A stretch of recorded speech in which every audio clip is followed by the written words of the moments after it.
and welcome to another Scots Whay Hae podcast.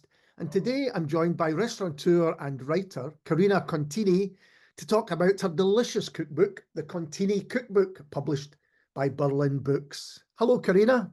Hello, good morning, good afternoon, welcome. Well, first of all, I have to say I've read a lot of Italian cookbooks over the years, and genuinely this is one of the best. It's so good. Why did you want to write it? So we are celebrating 20 years at our restaurant on George Street. We're also celebrating 100 years of our family being here in Scotland. And we thought this is the time to sort of, the world has aligned. And I mean, I have been working on it for probably 10 years. It's been a long-term plan to, these things don't happen overnight. So it's been a labor of love. That doesn't surprise me because it is epic. I mean, epic. Absolutely. There was a question I was going to ask you at the end, which maybe we can answer now, but is this a one-off, or do you think about even attempting to do a follow-up? Well, I've got the first one I did, the kitchen garden one was, what, 12 years ago, 10, 12 years ago. Right. And it was easier to write the sort of Scottish stories, I think, first round, because the Italian stories were so personal, really far more personal. And time has allowed us to share all of these, and it's brilliant. But it's brilliant because we've got Alina, who's one of our team, and she's our #1 in the restaurant. She did all the food styling. We've got Amber, who took the photographs, who was with us, one of the team, has a wee baby who was literally born the day before our last photograph was taken. Wow. So she took the photographs. We've got Jenny, who did the cover, that beautiful illustration of the building. She was one of our team that worked with us when she was a student at Scottish Cafe. So all of these, they say that the right things happen at the right time, and it does feel like it's the right time. And also that, in my experience, is exactly how the best restaurants work. It's such a collaborative thing, and kind of almost like a family-like atmosphere. Yeah. I mean, we don't say we've got one mortgage to pay, our own one. We've got 150 to pay at any one time, and our team. And I think sometimes the team that have been with us Alina's been with us for 15, 16 years. Some of the team, Maciek, who bakes and does breakfast service, makes all our homemade pasta, did a lot of the photography, has been with us for 18 years. Caroline, our accountant, almost 20 years. They are a family, and I don't think, we're not going to talk about politics, but I don't think governments really understand how personal, particularly hospitality, is. Not only are we looking after our team, we're doing it for our own babies, our own family, but also our lovely, beautiful customers who keep us going. And to see the generations, it's the grandparents, grandchildren that we're looking after, and having that connection is a privilege. Yeah, I would absolutely agree with all of that. Well, maybe you could tell us a little bit about your own history and connection with food and how you ended up running your own restaurant. So it's 100 years, as I said, 104 years now, 103, 4 years since our family. So my father was born in 1919 in a tiny little village, a hamlet called Ichaka. And if anybody's seen Help, I Bought the Village, my brother has been there now for 15 years, restoring and bringing back to life this tiny little hamlet where my father was born, and 500 years of our family before then. Wow. So that there's that strand. There's on my mother's side, she was half Italian, half Irish. Her father played for Celtic, and her mother was of the same sort of journey. Their parents had come over and been ice cream shops in Glasgow. And then on Victor's side, the Crolla side, similar journey of his grandfather coming over before my grandfather, and they were dear friends in back in PG school. And he started off with an ice cream shop as well. And then, you know, all of those connections have fed through from a journey of farmers. You know, the generation before were farmers. You know, they had, and they were self-sufficient farmers. They made cheese and they traded their produce of what they were able to make. They probably cured salamis and things for themselves. That wasn't something that they probably made money from. That was just sustenance. So there's been a love and a connection with the land, which we've sort of brought to Kikenzie. That's where my parents, or my grandparents ended up. Fish and chips and ice cream, and the fish was from the harbour in Kikenzie. The potatoes were from the farm up the road. The fat that the fish was fried in was from the pig farm, you know, a byproduct up the road, and the salt was from Preston Pans. You know, those slow food values, they are, and it was the best. I mean, you can't get any better than that. You know, it's just heavenly. And we've maybe a wee bit more sophisticated now. You know, we're still doing fish and chips at Scottish Cafe, and they're awesome. Well, brilliant Welsh's gorgeous haddock. But I don't really think we've come that far. All we've done is just continue to share good food with lovely people, and thankfully the vast majority are very grateful and love what we do. And yeah, we're always trying to do better and never complacent. And again, I think in this climate, you know, we do feel very fortunate to still be able to do what we're doing, you know. And the next part of the journey is not going to be easy, but we are very, very happy to have an amazing team around us, which allows us to do what we have to do. That's such a lovely story about the early days and making the fish and chips and sourcing locally, which is, you know, the centre of not just your cookbook, but I think of Italian cooking in general. Yeah. And I think Scots maybe don't think of that happening in their own country. You know, that the fat would be local, that yes, the fish would be local, but we know of the stories where the fish ends up going to America before it hits the tables in Scotland, and we've all heard of those kind of things. So that's a lovely story that everything was within, you know, a kind of small radius of where the food was actually being not only made but eaten as well. Yeah, I mean, obviously we're for 20 years since the day we opened, we've been importing our produce direct from Italy. Now that's Victor's skill set. So his Italian is, he says he's very modest, and he says his Italian isn't good, but his Italian is great.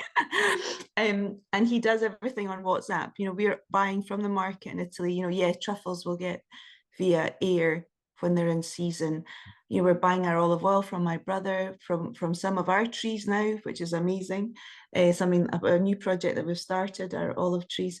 But buying our produce direct from Italy for Contini George Street has been a really big part of the provenance story. And yes, we'll try and be as sustainable as possible, but we're not choosing to have halibut from Canada, and we're not choosing to have avocados on our menus, and we avoid soya at all cost, you know. And we're being true to what the Italian ingredients are, you know. And there are lovely producers like Peel and Farm who make salamis, you know, and from time to time we will be supporting that. Birlinn, that amazing sort of hard sheep's milk cheese, it's like pecorino that we get from Errington's in season, makes the best cacio e pepe. So we can use a bit of Scottish new style heritage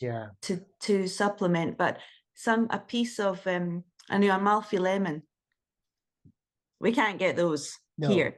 You know, fresh figs. Yeah, occasionally some people might be able to grow figs in their gardens. We've got a peach tree. We, believe it or not, we're able to grow peaches here, but not enough to sustain our restaurant. So we're buying where the sun is. Yeah. You know, and we're buying sunshine, and particularly over these, you said it's sunshine in Glasgow today, but it is mild at the moment. November's been incredibly mild. But growing, you need the sunshine, otherwise you're eating turnips and parsnips and a bit of beetroot if you're lucky, and lots of kale. So Lots of kale. In your introduction, you kind of ponder identity, I guess, you know, whether Italian or Scots, and what you call the immigrant challenge. Can you talk a bit about that? Because it's very interesting. Well, we've always said we're Italian Scots. You know, on the face of things, my name on paper, Carina Contini, it sounds very Italian. But in Italy, nobody's called Carina, because Carina means little darling. So I was the youngest of 8, and my grandmother, the story goes, my mother hadn't got around to giving me a name yet after heading to the church for baptism, because that was always 7 days after the baby was born, you know, in the old world of the 1970s. And my grandmother apparently said, just call her Carina, because, you know, she's a wee baby. She's, you know, what baby isn't cute? You know, if you can't be cute when you're 7 days old, you've got no hope. So Carina Contini, my maiden name was Di Ciacca, again, very Italian. But I suppose the emotional story is my father and my grandfather and Victor's grandfather were all casualties of the Second World War. So when Hitler and Mussolini aligned in 1940-41, Churchill famously said, "Call of the lot," you know, and so all of the Italians were rounded up, and they were sent, as the holding space was Donaldson School, which is that beautiful buildings, residential complex now at the side of Edinburgh, where Queen Victoria had built her palace. She didn't like it, and so they were sent there, and then they were either shipped to the Isle of Man, where my father was interned for 2 years, or they were sadly sent off, like many were, to Canada on the island, on the Arandora Star, which was torpedoed off the Irish Sea, and over 800 people, Italians, 1,200 people lost their lives. Poles, Germans, casualties of war, you know, one of those things. So when my father came back from internment, he'd lost his father, but he was very much, we're British, we have to make our life here. So we didn't speak Italian at home. You know, hearing videos of a recording of my father, he definitely had a broken accent, but Italian would have been his first language informally, but they spoke English, you know, because my grandmother was Italian but had been born in London in the first round in the late 1800s, and then gone back to Italy before the First World War. So very, very culturally mobile at that time. But so for me, I'm going to Italian lessons now. I mean, I'm all 54 and I'm still going to Italian lessons. So naturally, language for me as an Italian Scot is a challenge. For Victor, it's not. But even still, I think the problem is when you go back to Italy, people see us as Scottish. Yeah. So here we're Italian, but there we're Scottish. And my children now say that they feel more Scottish Italian, which I think is lovely. You know, that we definitely felt Italian Scottish, even without the language, whereas now definitely the next generation, they feel Scottish Italian, because, you know, their names, Orlando Contini, Carla Contini, Ariana Contini, they're not, you know, Hamish McDonald, you know, there's a clue in the question. Well, and I think it's an experience that is so wide and so interesting. And I was thinking about it, reading that into the chapter, and the role that food often plays in people making their home somewhere else and then being welcomed in, you know, Italian food in this country. You mentioned ice cream, we've talked fish and chips. It's a stereotype, but there's a stereotype for a reason, particularly in the part of the world I'm sitting, you know, it's a huge thing. And, you know, that can go for curries or Asian food, whatever it might be. You know, it's such a welcoming and community building thing, I think. Would you agree with that? Absolutely. And it's so lovely to hear that, you know, because it's good food enjoyed with friends and family, you know, and I think that hospitality, that sense of sharing food was just there.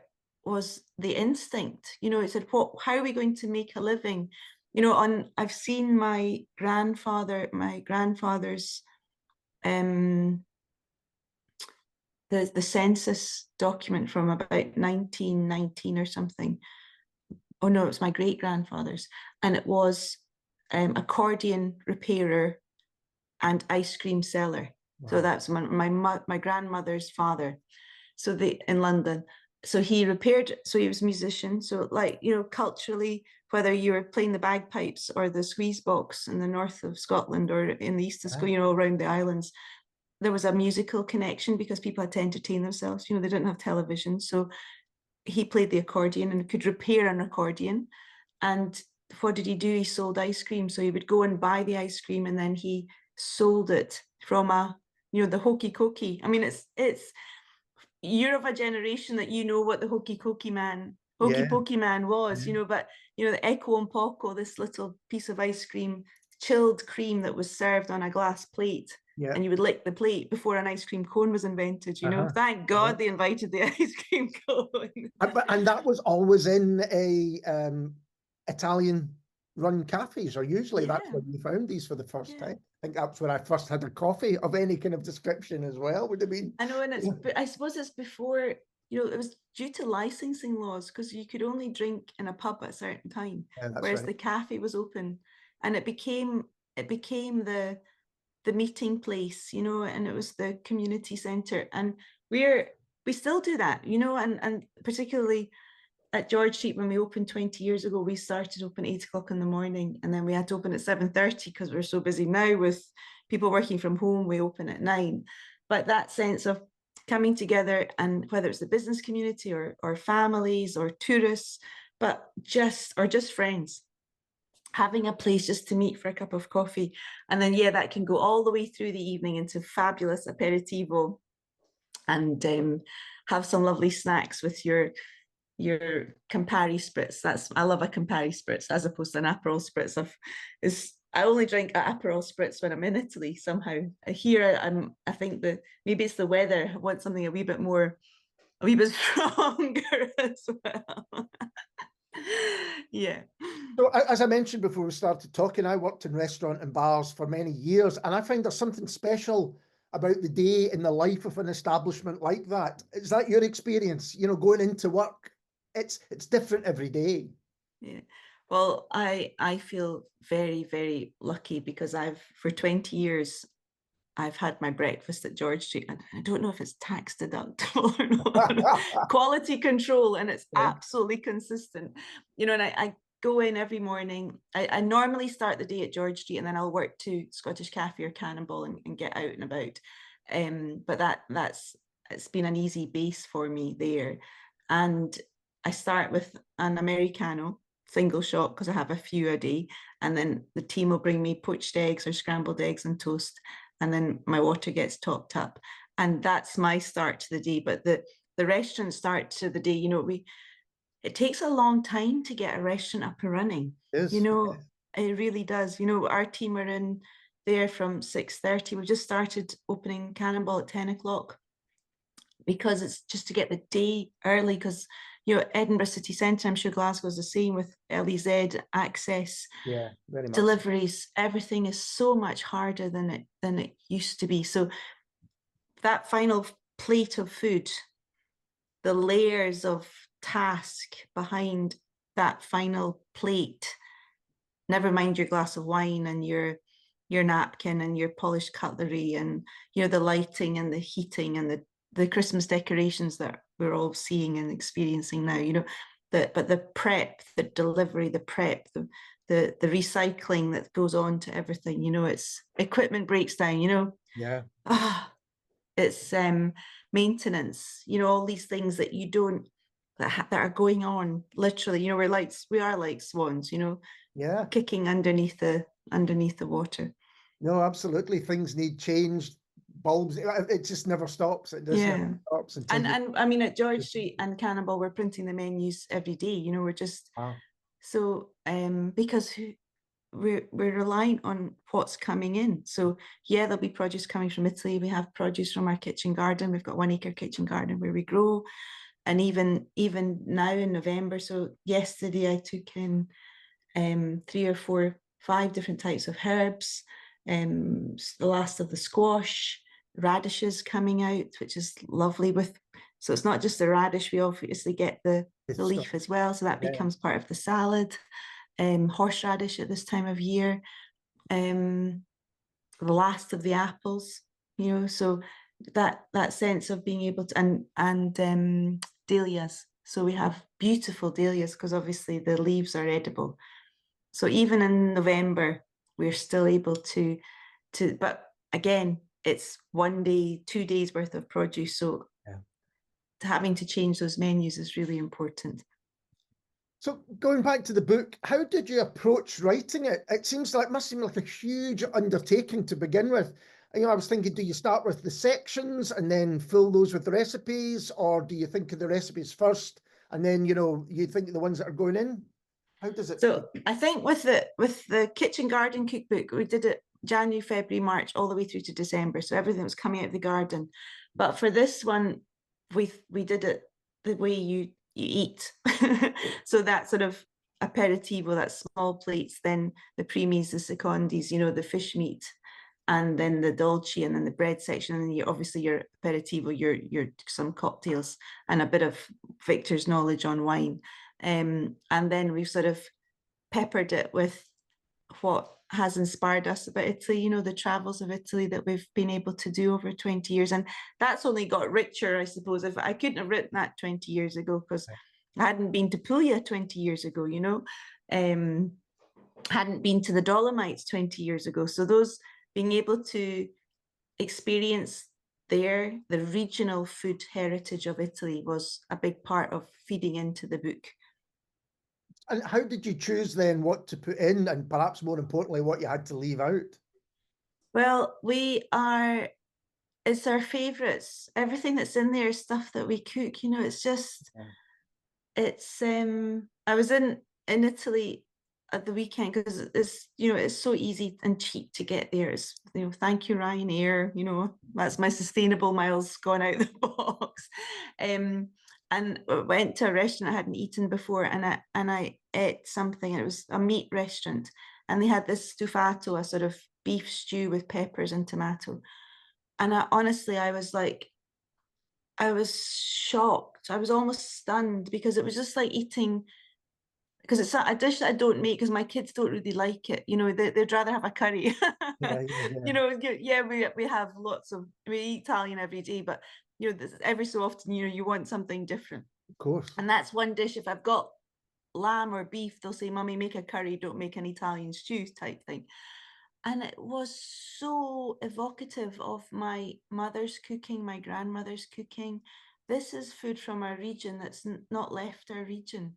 And that's one recipe I didn't actually put in the book. I did a variation on it. I did the rabbit variation on it. So that was one thing I thought, oh, this is actually the Italian, because we will, let's be honest, we all think we're experts of everything, and we'll have general public that will come in and go, well, you're not an Italian restaurant because you don't have a pizza or a lasagna on the menu and your carbonara doesn't have cream.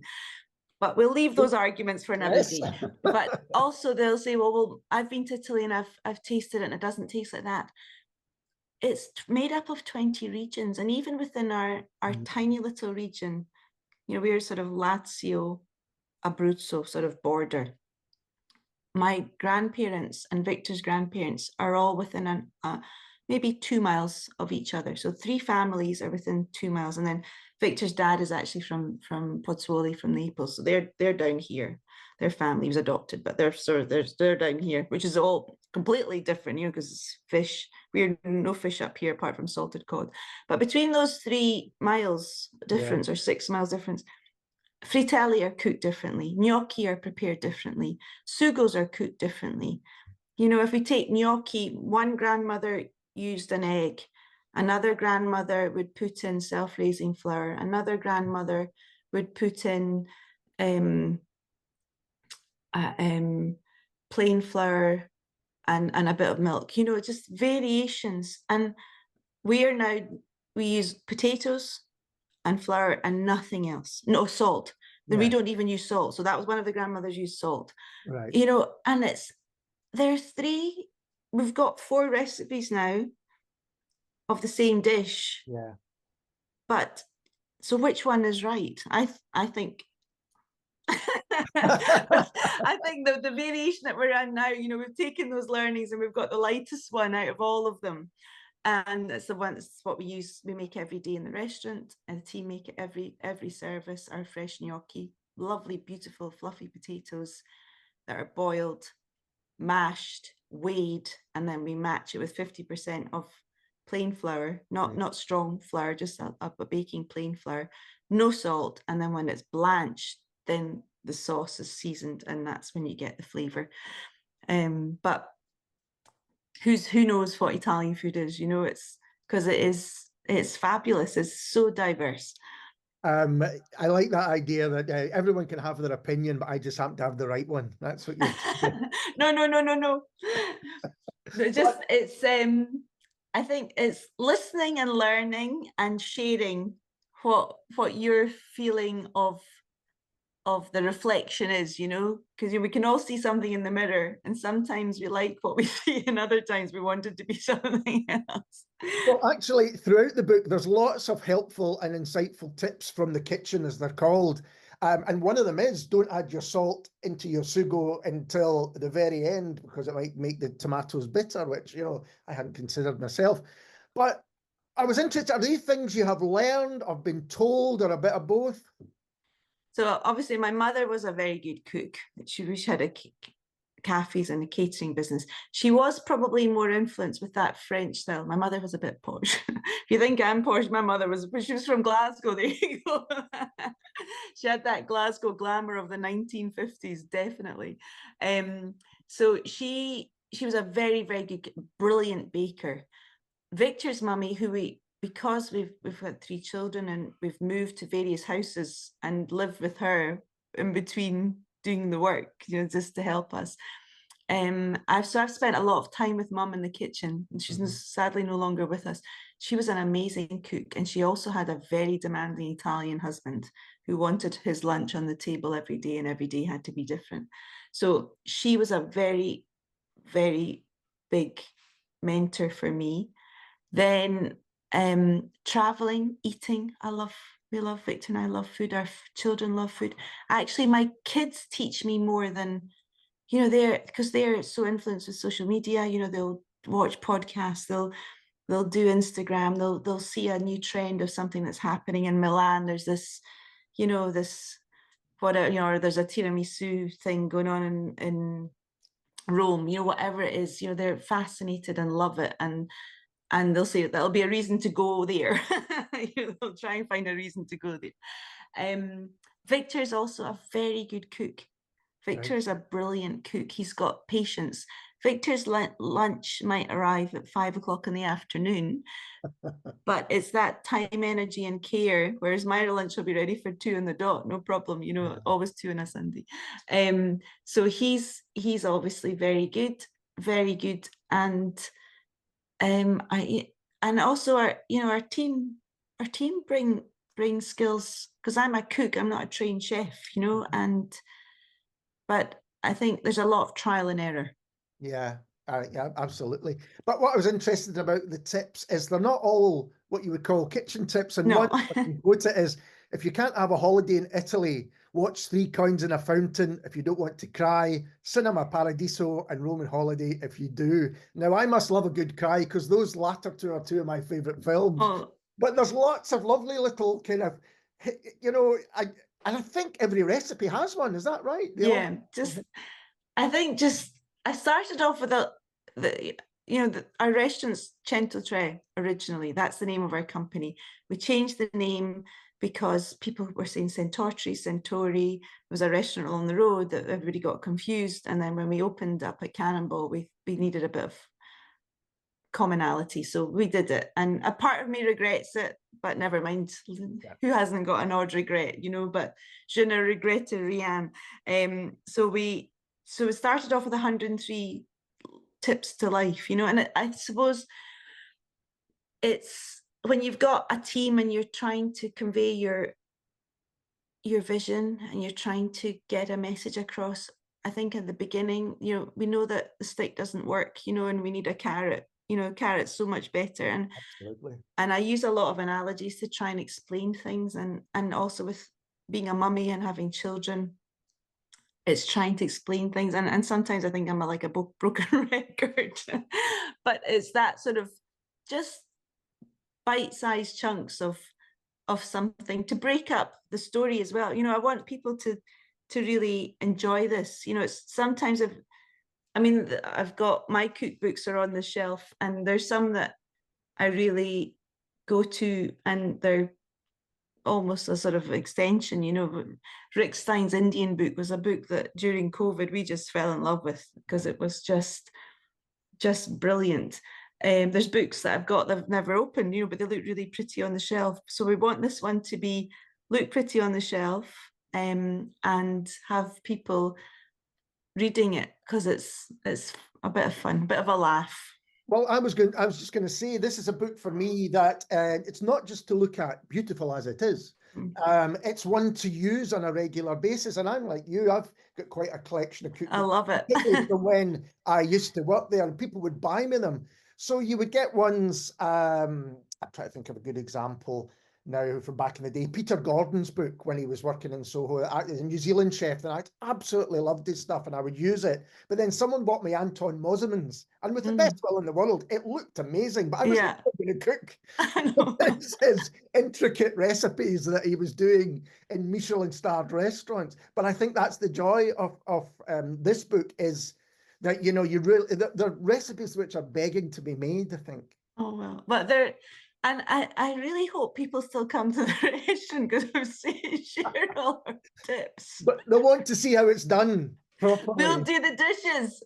We do the dishes. Yeah. I mean, this is probably an impossible question, but do you have favourite recipes in the book? I suppose that the fritelli recipe, it's something that the team make from time to time. It's certainly something that anytime our family or people are visiting the home, our house, we'll always do. And there'll be a queue at the kitchen. You know, there'll be a queue to see who's, because some people are very planned and organized when they cook, and I'm pretty organized, but I also like the last minute thing. So I'm always frying when the guests are arriving. So I've got a deep fry pot with oil, and I'm frying dough with sticky things on my hands. I've never got any lipstick on or makeup. I've got my apron on, and my fingers are stuck in dough, stuffing it with salt cod or with anchovies or something. And that for me is such a strong part of our journey. I know exactly where we come from. I'm not making haggis cannonballs in the house, which we love, and we serve them, and they're beautiful, and I don't for 1 minute don't want to eat them. Not again, you know, I want to eat them, I love them, but that fritelli is something that is in my DNA. It was passed down somewhere, somehow or other. I just know how to do that, you know, instinctively. And I don't really have a recipe really when I'm making it. You know, I've put a recipe in, but that, as you know, as a cook, you know, if it's warm or if it's cold, you know, you just, what do you feel like today? A wee bit wetter, you know, and just always. Another one of your tips, which I really agreed with, was, you know, don't be afraid to kind of experiment a bit, but always have a basic idea of what you're supposed to be doing. And I think that's absolutely true. You know, there are reasons that these dishes endure. Yeah. And I think, you know, nature's great. Nature, if you follow nature, you know, figs, when they're in season, they go so brilliantly with mozzarella. You know, it's just one of those things. It's just, and figs in the south of Italy, where in Campania, they're so abundant. So you can understand where the cheese is made. Yeah. And using an oil from the region actually is the sensible thing to do. You know, we don't buy, part of the reason why we bought some olive trees is because we did buy some oil from Spain because we couldn't get any Italian oil when there was the harvest failure maybe 2 years ago. And it's the only time I got we were saying, what's wrong with our food? This doesn't taste right. You know, we'd spotted the mistake in the food before we realized that the oil, which had come through an Italian distributor, was actually Spanish, because we could taste the difference. So that level of, I mean, terroir, it's a very posh word, but it's got a real heritage of sound values, you know, that those flavors around nature and in season, you can't go wrong. No, that's right. And I think finding these relationships between different foods, and sometimes they might not be expected, is almost at the heart of cooking, you know, Yeah. it's kind of marriages that work. Yeah, So absolutely. Absolutely. I was wondering how the food restaurant scene in Scotland has changed over the years that you've been involved. Have you seen it change Oh, particularly? I think it's changed almost without recognition. You know, when we first opened, you know, we would have complaints that our carbonara didn't have cream in it, you know, and where were the mushrooms? And we've got TripAdvisors, I'm sure you can go back to 2004 to say that our food wasn't Italian food, you know. So from that point of view, from a knowledge point of view, I mean, we started with an Aperol Spritz, but we called it a George Street Iron Brew. We didn't, you know, because it's iron brew with alcohol, you know. There's even some common ingredients. I know it's a secret, but I'm sure there are. So that sense of awareness, knowledge, you know, one thing, our phones, you know, the internet, social media has opened up all of these, you know, kimchi. Who would have known what kimchi was even until a few years ago, you know? So we've now got this vast knowledge, encyclopedia of knowledge of food, which is helping us all be reassured, be knowledgeable, but also creative. So, and I think that maybe the biggest change, and I'm saying this with absolute love, is that Scotland's happy and aware now of how brilliant its raw ingredients are. You know, there wasn't the cultural pride perhaps 20 years ago wasn't where it is now, you know, and you look at how many Michelin-starred restaurants we've got in Scotland, you know, celebrated because of the skill, but also there's now a real acknowledgement of how amazing our shellfish is, our fish, our beef, which we've got to look after, nurture, you know, and our farming community is so important. You know, the cheese industry, there's some amazing producers that are innovative and bringing lovely products, and they need all the help they can get, you know, so that they can afford to still be there. You know, we don't want the Renaissance to die off, you know, we need it to be nurtured. Yeah, I was just saying people that really, whether it's local honeys, things like that, which you never used to get. Absolutely. It is incredible the kind of produce that you can get, and that's staying in this country, which you know, said doesn't. I mean, Victor's got 6 hives here in our kitchen garden, so that's something, you know, the Edinburgh Beekeepers Association, you know, it's a skill that he didn't have, that because that, you know, the nutritional value. I mean, my son's got eczema, you know, they say that local honey actually counterbalances your eczema and your hay fever and your allergies, you know, so nature really knows what's good for us. So, and going back to the book, you mentioned briefly that as well as all the food, there's a significant section on drink, at least a very fine section on drink. I thought the Negroni, it's a cracking Negroni, which I have tried out. But I was wondering about the Italian relationship with alcohol. Is it absolutely linked to food? Oh, I mean, where we are, a mile from where my brother lives now, because his whole family have emigrated back to Ichaka, Pigeonisco. There's a petrol station, and it's like an Esso, but it's a petrol station. And there's a restaurant at the back of the petrol station. And you go in and there's no menu. They offer you a drink. Everybody in the restaurant has got a glass of wine, whether they've got the dumper truck, you know, outside, or they've got the lorry delivering the whatever. everybody's got a glass of wine at lunchtime, and then they start with per antipasto. You know, we've got bruschetta, and then they go into the pasta course, 3 pastas, and then they've got the meat. Oh my goodness. And it's just, it was like, and then they have their espresso at the end. You know, the civility that's so civilized. Yeah. There's nobody with a pret-a-manger, or sorry, I love a pret-a-manger, Yeah. but there's nobody with a, you know, with a pre-packet sandwich, and there's nobody with a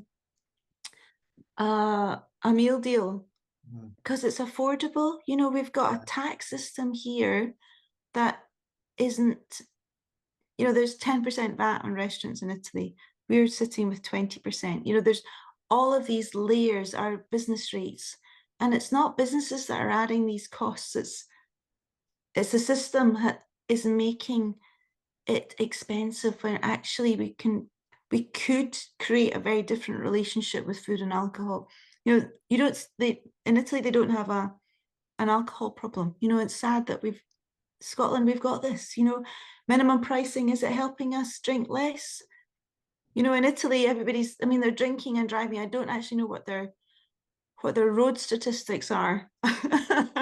You know, the road accident statistics are, but I mean, they're crazy drivers anyway. But they've definitely got a very open relationship with alcohol. It doesn't seem to, I mean, and in the piazza, sitting outside at 8 o'clock at night in the fresh air, 9 o'clock at night in November, having a Negroni, you know, it's just, it's just seems to be the way of life, but it's a nice way of life. I mean, the way you're describing it just sounds heavenly, I have to say. Carina, thank you so much for taking the time to talk to me. As I say, the Contini Cookbook is a must for anyone who loves their cooking, or who knows someone, I think, who loves their cooking as well. So all the very best with it. That's so lovely to talk to you. Thank you. And I think you win the prize for the best book collection. That is just heavenly. That's heavenly. And we'll be back soon with someone completely different.